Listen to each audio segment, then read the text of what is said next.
Have you ever found yourself after a game of D&D debating over a particular rule that came up and trying to figure out, as a group, how to break it? As a DM, do you get that feeling of dread when your player asks, if you look at it this way? Well, we decided to turn that into a podcast. A group of DMs come together every episode as we discuss how, rules as written, we can figure out how to maximize what we can do with a rule and how we can use other rules to break the game. Each episode, we will be joined by a guest, including DMs from some of our favorite podcasts, and get a sneak peek behind the DM screen from some of our favorite shows as they share their own thoughts and experiences on a particular rule and how it has affected their games. Please feel free to jump in on our discussions by leaving us a comment on Podbean, iTunes, Google Play, or Stitcher, or feel free to email me at dm@dndraw.com, or send us a tweet to @rulesaswritten and let us know how the rule may have come up during one of your games or how you figured out a way to break the game that we didn't discuss. So, thanks for joining us. Hey everyone, I'm Tony. Hi, this is Bethany. Hey, this is Rachel. My name is Joshua C. McMahon.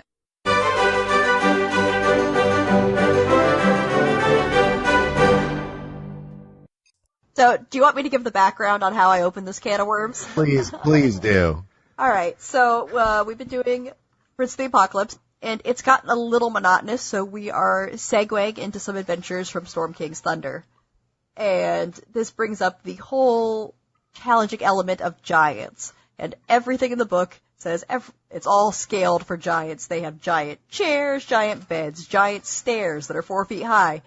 And this was just an interesting sort of challenge for the players navigating around until it came to the question of giant potions and other magical items. Now, granted, some items like magical armor resize because of their magicalness to fit anyone, but there really isn't a guideline I could find on how magical potions scale. And it doesn't make sense that a giant would consume a healing potion of the same size as, a halfling to get the same level of benefit. This was perfect because when you introduced this concept, I think you introduced it with potions and with there were two different things that came into the game all at the same time where we all kind of stared at each other like, what's in the chest? Because there was potions, which volumetrically should be cubed, I think is what we all kind of decided, to where like a giant potion would be worth like...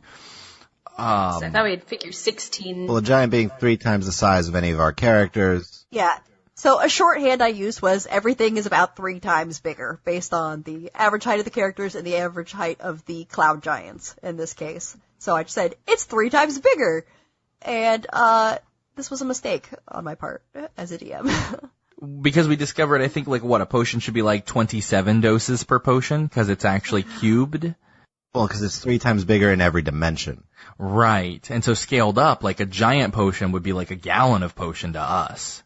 If a regular potion is a few, 4 ounces or 8 ounces, then that'd be so much potion. But it happened at the same time you gave us the chest, too. Yeah. So we had this chest that had, some giant miscellaneous, there's some whatever in here. And gold. Giant gold bars. Yeah, cloud giants are weird and stuff. They're like, there's some gold in there, some old clothes, some whatever. Take it. But giant gold would be tires? We'd be holding a tire of gold? No, I think dinner plates. Which again are worth how much? Having melted it down, we now have the richest thing in the world because some giant was like, I don't need it anymore. Honestly, you guys haven't counted it yet. You don't even know how much is in there. We have no idea. We know they're in there. We're gonna be so rich. And all those gems. You guys are already loaded. You're the most wealthy adventurers who continue to adventure ever. Silence, infidel. We need more. We only have 9,000 gold. We need more. I've been a very generous DM, and you guys have been so frugal. Well, I guess we have. I mean, we've been saving up for the town. We also have been too busy, killing things. I think part of it is also none of us want to be too selfish about spending party gold on something that would only benefit one person. Yeah. Yeah. This is one of those instances where you've basically had to put your foot down on the capacity stuff because the math behind it is Yeah, no. Yeah, D&D takes place in the Forgotten Realms, which, as a fantasy world, has its own math, I like to think. like its own physics. So the factor 3 we decided for potions applies to the number of uses rather than the dimensions. Because otherwise, you guys would be like, giants, make us 10 healing potions, and we shall never have to buy a healing potion again. Exactly. So wait, so the book has nothing on this then? Oh gosh. No, nothing. So the chest that you gave us, that was your item though, wasn't it? Oh yeah, this is all, that's all original stuff. The chest was like, I'm gonna do something nice for you guys, and look what happened. Let's describe the chest, because I don't think the people know about the chest. Okay, so the chest is a unique item I created inspired by the spell Liamin's Secret Chest, which is kind of one of those weird spells that people don't use very often, where you have a standard sized chest and a tiny replica of that chest made from the same materials. But I thought it would be funny to have this scaled up for giants so that the replica chest for giants would be appropriately sized for the party as like a standard sized chest. Which we love. And we can use the tiny chest too, which I'm absolutely all about. Yeah, so basically they could use the tiny chest, as long as they're touching the replica, the tiny chest, and their full-size chest, they could send the full-size chest to the ethereal plane for storage. So that's what they currently have done. They received this giant chest, which is like 30 feet long, full of, whatever the giants had left there. Like, they said there's some gold in there and some old clothes. They're like, you can have it. We don't use it. It's yours. And the party's like, great, let's send that off to the astral plane. We'll hold on to the replica, and we'll figure out what we're going to do with this later. And later hasn't come up yet. Nope, not yet. Yeah. This was recent. But the coin's the size of dinner plates, that it's like, how do you, like, what's that? I know we haven't actually gotten to it yet. Is there any consensus on what's that worth? Oh, well, so it's going to be ingots, but it is giant-sized ingots. So I can't tell you. I can't reveal things you guys don't know yet. Good try. But you'll have to, all you have to do is look. We gotta look. Because a giant-sized ingot is gonna be that's like a dog-sized ingot. Or I'm picturing like a giant thing in a flatbed truck. I'm picturing like a loaf of bread.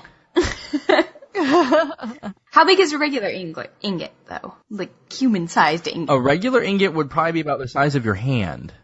Yeah, let me go and check my stash of gold ingots, and I'll let you know. I left them in the other room. I'll be right back. Oh, really? It's what, like in my other purse. Like a foot long? Right. Oh, a foot long. Okay, they're bigger than I thought. I thought they were maybe 8 inches long. I want to say they're about the size of your hand. 8 inches or so. And about 5 pounds, 7 pounds? I would say if you put it next to a cat, it'd be quite big. Wait, whose cat? Your cat, Josh? But are we using Sierra-sized cat or a woolly-sized cat? Okay, do we have to get background on cats? No, we can't give background on cats. Hang on, let's use, Okay. What would be a better unit of measurement than cats then? A loaf of bread. A loaf of bread. Then it would be... Like a slice of bread? Then it would be smaller than... A loaf of bread is a terrible unit of measurement. No, it's not. What about a bread box? I believe that's an accepted unit of measurement. Is it larger than a bread box? I would say it looks... I bet you could pile a nice little amount into a bread box, and it would look like a bunch of gold ingots in a treasure chest. I would say that's about accurate. Like a tiny treasure chest. Mm-hmm. So 8. Yeah. They're big, and if you were to scale that up to human size, that would be like the size of one of those rideable RC cars you give children. The Barbie car. Which would be like hundreds of thousands of platinum, I think, in the game. It would just be massive. The ingots would be almost the size of any of us. Yeah. Yeah. Pretty close. Well, wait, are we doing actual world scaling, or are we doing the rule of threes scaling? Actual rule scaling means we just got a small fortune from some pennies left over in his sock drawer. Basically. Yeah. But if we're doing Bethany's rule of threes, then we're getting each of those ingots is maybe the size of a loaf of bread. We'll have to just figure it out when we get to it. I guess we'll have I'm to gonna look bring at a it. loaf of bread. I'm gonna be hopeful. Yeah, I'm gonna have to bring an ingot to compare next time. Yeah, just bring several, actually. Bring one for everyone, if possible. Yeah, to be fair.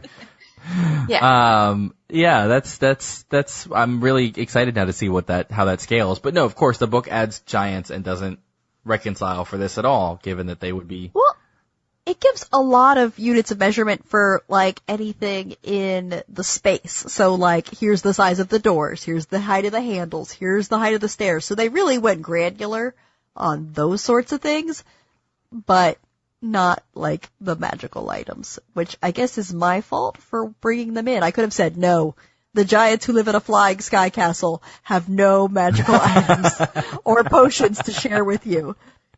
I'm still curious about their boars. Oh, yeah. Where'd they get the boar from? They are standard-sized boars. They are not giant boars. The creatures don't scale to meet their size, unfortunately. So there's not a castle in the sky with a bunch of sky boars that are larger-sized boars that they then capture. I did not make the mistake of going down that road, which I am grateful for.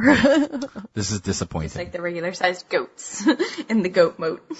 Oh, The goat moat. I feel like I venture any critters, you guys go off the deep end. Like, there's critters! Yay! Save them! Yes, on with them! Moat, oh goat. Oh, gosh. This was, to be clear, an unrelated moat next to a room of goats. There was not a moat of goats. So, I don't know. Does anybody else have any thoughts on the giant capacities? Do we have anything else that we can... Like, that just shatters the game right there. Well, giants kind of screw up everything, and you guys are like, why don't you guys come on down and, like, help us out? I'm thinking, they don't fit anywhere. They can't go into dungeons. Yeah. You can't bring a giant anywhere. What are they, huge creatures? They are huge creatures. They are Yeah. 28 feet tall. Depending on the type of giant. Well, these in particular. Yeah, like you can't take them out with you. You can't go to taverns with them. I mean, they're cool. They're really cool, but they're very complicated. We should go carousing with them. Carousing with the giants. Oh, we'll end up squished. Last time. Oh yeah, we'll be dead. Yeah, squished. Could you imagine the cheese I could bring home, though? Giant cheese? You should ask for a giant cheese. It might kill someone if it falls out of the sky. Oh, that's for sure. Yeah. Don't drop it, but you can give it to Grendo and have him cook something really good with it for like the whole town. Do you want to include an explanation of who Grendo is? Grendo has been referenced and not explained. I think Rachel should tell the story. Go for it, Rachel. So we met this half-orc. He's not a half-orc. He's a human. We acquired a half-orc. I don't know, where was that even at? That was in... Barge right. Barge, Yeah. right, that's right. I'm like, what shanty little town did we meet him in? He accidentally poisoned us, and we therefore thought it would be a great idea to acquire him as a personal chef. We needed to save him from this terrible town. Yeah, he was so sweet and innocent, we didn't want him to be destroyed. So we took him back, and my character has since had many fun evenings carousing with him and the other members. And he's our chef, and he is also not a half-orc. He's actually a very, very, very handsome, apparently, human. This brings up the brief mention of the checks. The hotness rolls. We need to talk about hotness rolls real quick. D20 hotness rolls. This is an improvised mechanic, because it's come up a few times. So we meet a Lady Duragar. But how attractive is she for a Lady Duragar? There's only one way to find out. You roll a d20 and you let fate decide. So, Grendo was it at 20, right? Yeah, he was. Yeah, he was. Yeah, surprisingly attractive for a slight human with no skills besides cooking. Mm-hmm, He's a damn good chef, though. And he has no idea. He has no idea how hot he is. Not a clue. That's part of his charm. Yep. So, and he's with my character who, again, bald, burned multiple times. Yep. Yeah, she's 3 on a good day. Aww. Let's be honest. Short, she's I think stocky, we rolled she's for thin. you. I don't remember what we I got. think it was a 3 or a 4. I think it was a 3 or a low. 2. It was really bad roll. It was a bad roll. It was appropriately awful. But she makes up for it with personality. And kindness. And money. You are loaded. Yeah. You are his sugar mama. I'm okay with that. He makes me buns. Oh, God. His specialty is pastries. Of course, he makes good pastries. And they're delicious. So that is the story of Grendo, the non-half-orc, that was adopted by the party. The And it now majority runs... of the campaign, you've been believing he was a half-orc. Yeah, a lot of Majority the of the campaign. I campaign. thought he was half orc. Oh, Grendo. I had no idea. So, Okay. yeah, so the giants are absolutely just, I don't know. Yeah, what are we going to even do about giants? All we can do is trade information with them. That's it. I'm gonna give them maps. I'm gonna become a great cartographer since I have nothing else to live for in life. That's right. Oh, You have that's your so sad. orphans and Scarlet the bear and your goat. Your miniature donkey. Yeah, it's not a goat. What the hell? Miniature donkey. Next step, goat. We all know it. Maybe that's what I was thinking of. She's taking one of those goats. Oh, I planned on getting one of those at least. I would be surprised if you didn't. Yeah, you should have all of them. You should grab all of them. We'll go back to get the gems, and then we'll grab... There are 16 goats. 16. We need them to haul the gems. Oh, This God. is perfect. What have I done? I think this is less about breaking the game in general and more about how we've broken your game to the point of... Yes. It's not about breaking the game, it's about breaking your game. Breaking Bethany. Yeah, I feel like that's what it's come down to. But it makes every session exciting for me because it can all go horribly awry in like one little offhand comment I make. Yep. Oh, man. Anything else on giants that we can even think of? Non-giants. I'm good on that. I think what we've learned is the DM has to make a ruling to backtrack from a mistaken mention. And the DM needs to choose her words very carefully. Very carefully. Always be on guard. Players are wily. Especially when dealing with tech writers. Yeah. But what did you actually say? Oh, you said it's 3 times the size? Oh. I didn't mean it. No, 3 use. I try not to retcon as much as possible, but it's hard sometimes. It's really hard sometimes. It's really hard. Yeah, sometimes things just snowball. Like it starts out as a little thing, and then before you know it, like there's an enormous wheel of cheese, like just rolling downhill. You know what? It's not even on the list, but what this brings up carousing. Oh, carousing. Carousing. Like we All right, we could definitely talk about carousing. Tony, where's the section on carousing in the DMG? It's a tiny little thing.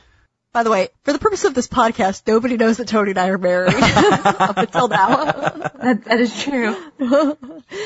We are just separate individuals who happen to be here. Found it. Characters can spend their downtime engaged in a variety of hedonistic activities, such as attending parties, binge drinking, gambling, or anything else that helps them cope with the perils they face on their adventures. Yes.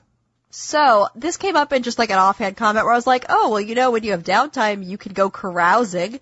And I think, Josh, you were like, what is this? Tell me what this is. I want to know more.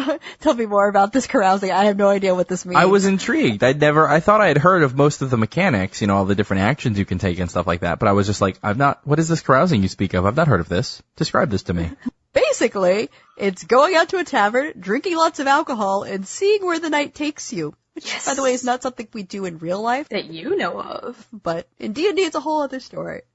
It's so much safer in D&D. There's none of the negative effects. It is. Well, is it? Is it? Originally in the campaign, you guys were really focused on, like, destroying elemental evil and had no downtime. You just went from, like, adventure to adventure. So, I think this was pretty far in. You guys were like, yeah, we actually have some time. Let's go carousing in Red Larch, 'cause why not?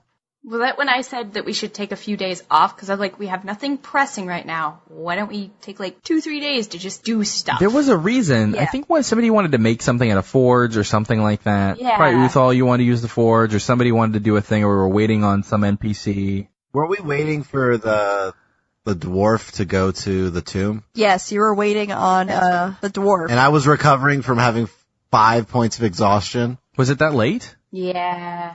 Yeah, no, this has all was happened very pretty quickly. recent. Yeah, it happened pretty recently. So, the carousing table has, I think, is it 6 or 7 effects? Yeah, 7. So, the party exhausted these pretty quickly, and they really are of 3 different categories, right? Like, you make or lose money, you make an enemy, or you get into romance, or you wake up in a strange place, or you're in jail. Like, there's not a lot of variety. pretty quickly, I think, Josh, your character made, like, all the money because you rolled really high. I did. I cleaned out Chris, too. Poor Chris. He rolled, like, I think just enough to, yeah, it was not good. Yeah, he was the one who was going to wake up in an alley having been robbed. I wake up with strange men every time. Yeah, you've had a... Or animals. Or cheese. Well, to be clear, this is animals you adopted. Let's not, like... Yeah. This isn't some random animal. This is an animal you already know. This is a pet. So I looked online, and there are people who have gone to a lot of effort to create exhaustive carousing tables. It's beautiful. So I have one that I modified that has 100 different things, and you guys are making pretty steady progress through the... We must complete it. And it's led to some really interesting outcomes. That's how, Rachel, you got your miniature donkey. Mm-hmm. And a purple dress.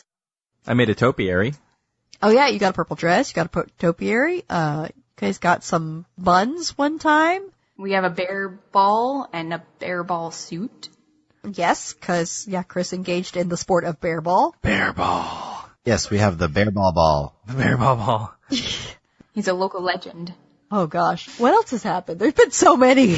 I am an official cheese inspector. Well, that's why Grendo and Ash started going out.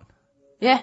Yeah, that's how it all started. Yeah, because they got drunk He together. really caught, Oh, he caught her eye. Oh, that's right. Wayward almost made a deal with the devil. Oh, right, he ran away from that. Well, Yeah, yeah, no, he pointedly did not make a deal with the devil. he realized what was about to happen and ran away. Yeah. Fled in terror. Oh! Yeah, and Rachel, you're the cheese inspector. Yeah, the official regional cheese quality inspector. With a certificate and everything. We've had cheese busts made of ourselves. The cheese busts. I forgot about Yep. those. Sculpted cheese. We've done some weird stuff now that I'm thinking about it. It all seems so normal at the time, right? Yeah. It also doesn't sound crazy at all when you take it out of context. So, you can edit this out if you want, Josh. That's totally cool. Feel free. Oh, I'm keeping this shit. Yeah, so carousing. Really easy to break the game with carousing. And a lot of fun. Oh, carousing makes for the best of times. We should carouse with the Giants. What I said. That's a terrible idea. Oh, don't do that to your DM. I have to have it all make sense. Okay. Well, bring it up with the rest of the group. See how they feel. Yeah. I know that's what you're really gonna We'll do. table Like, the but- discussion. But seriously. Oh, there's the time that you woke up and you were in a house with just like a random family. Yeah. Oh, yeah! You got That's how we drugs. met Size Parents. Yeah. And you got drugged. The one time. I did get drugs. Oh, my goodness. I have yet to use them. Yeah, they're not actually in the player's handbook really mentioned at all, are they, Tony? No, they're not mentioned anywhere as far as I'm aware. Are they extra stuff or what? It's in what's the book called, Tony? The Forgotten Realms. Ed Greenwood's Guide to the Forgotten Realms, I think, which I got Tony for his anniversary? Our anniversary, I think. And it's got like everything you could want to know about the Forgotten Realms, like what do undergarments look like? What kind of drugs are there? That's right. It fills in a lot of those weird details that nobody's ever asked. The weird, super specific details. No, that means somebody has asked. Like us. At some point. Yeah, we're like, but really, how does this work? Somebody just like us sat down and had a conversation at D&D said Wizards of the Coast, and they're like, okay, this is what we gotta do. We'll write a book. Yeah. There's not a section on cheeses. I think that's missing because you guys have asked, what kind of cheese is it? I'm like, You're like, I a don't hard know. cheese. Can it be cheddar? It's hard and salty. It's always cheddar. A hearty Gouda. Yeah. Yeah. I think you did get a hearty Gouda, and it's been goat cheese before. Good stuff. There's a lot of food-based stuff in our campaign. I wonder why. We like food. You guys are very food-driven. Yeah. It is part of our plan. Oh, gosh. Explain the strategy. Step 1, infiltrate. Step 2, get fed. We do something during step 3 and profit on step 4. Sometimes sleep. Sleep is usually. Sometimes. I thought step 3 was pineapple. Oh, step 3 was pineapple. That's true. Yeah. Which, now we have to explain pineapple.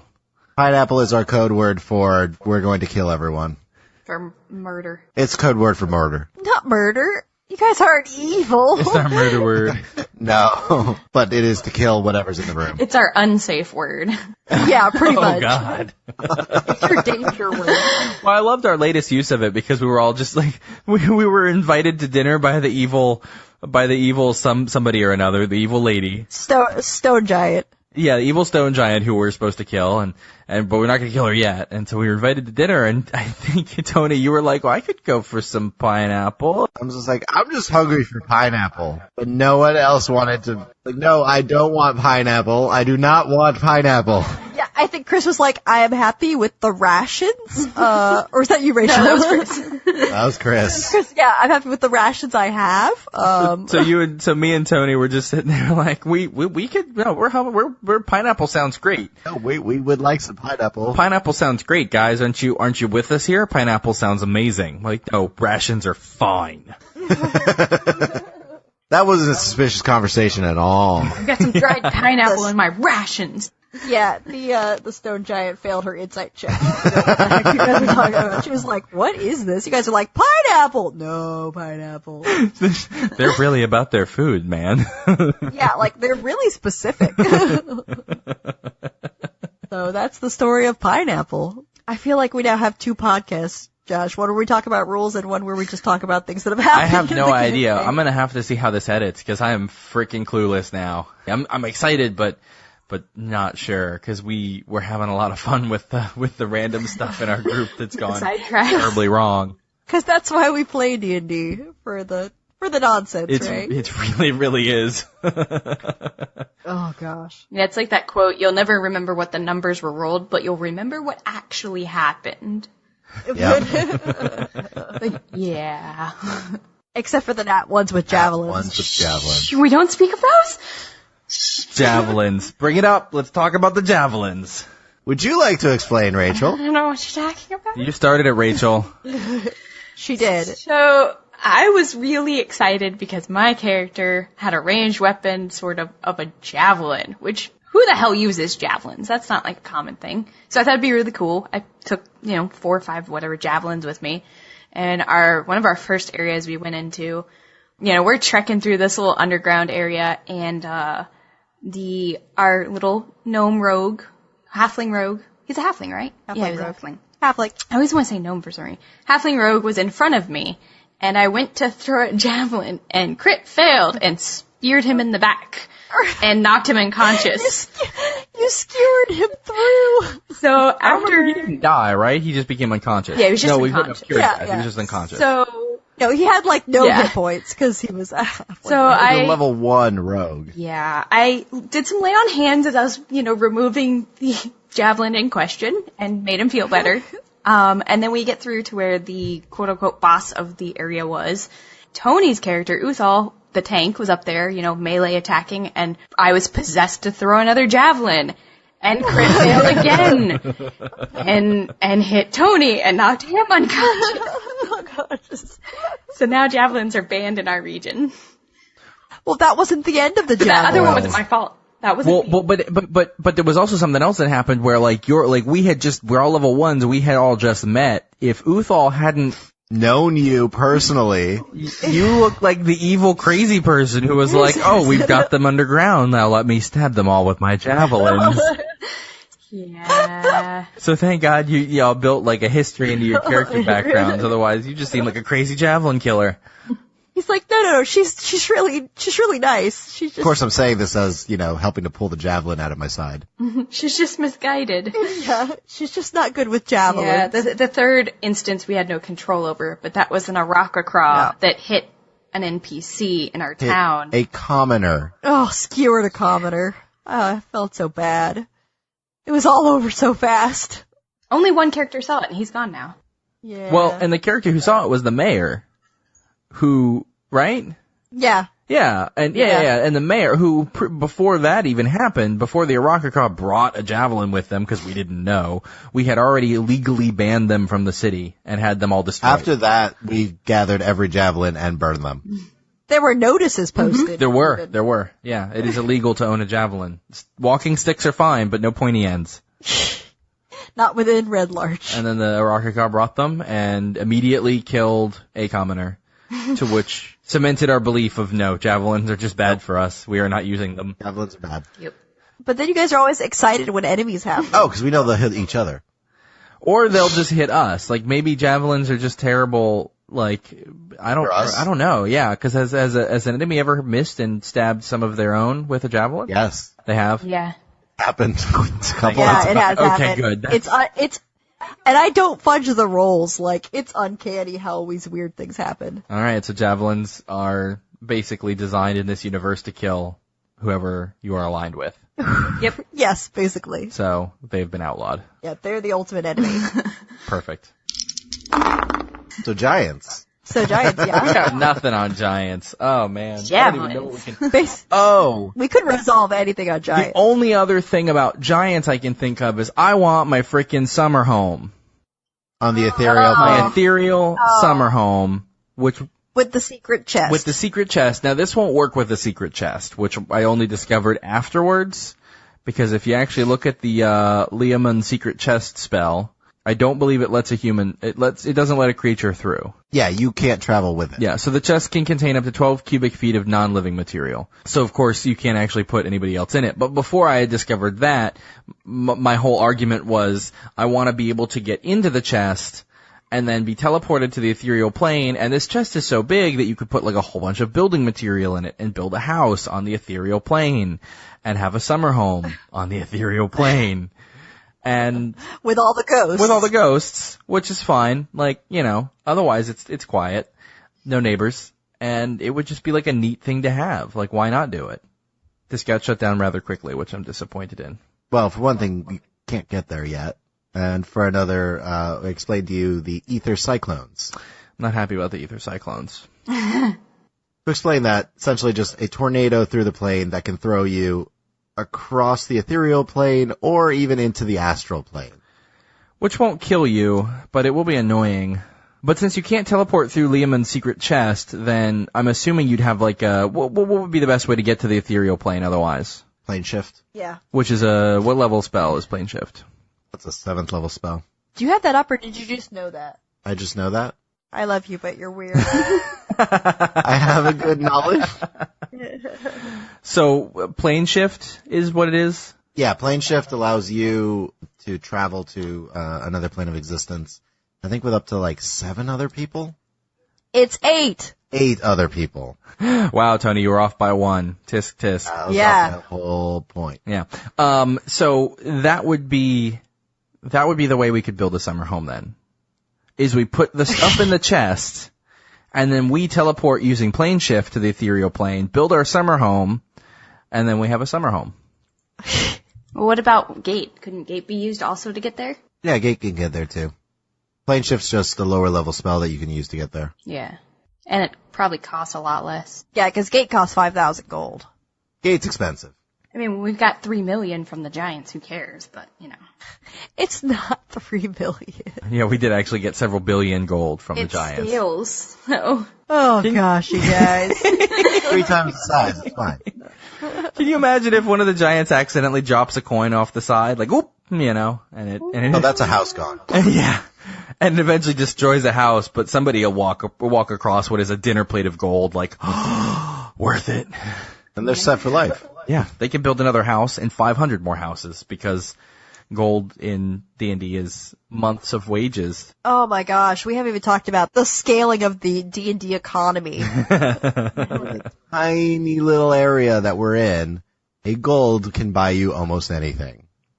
That's for another time. Let's add that to the list. Is there anything else that we want to discuss on this? This one's probably hit its limit. We should save I don't know if we wrapped it up rather nicely. I think we'll save our other topics of discussion for another. Yeah, I think we beat the topics to death. Is that what you were looking for? Yeah, sure. I think that's what we did. I think we talked them to their exhaustion. How many points? Yeah, can we do a next time? On next week's episode. To all the lovely listeners, if you've really enjoyed this and you have any input or corrections to make, please send your hashtag feedback to us on Twitter at rulesaswritten, and we'll talk about it next time on the show. Otherwise, this is just us signing out if there's not anything anybody else has to say. Dinner time. It's food time. Food time. Food time.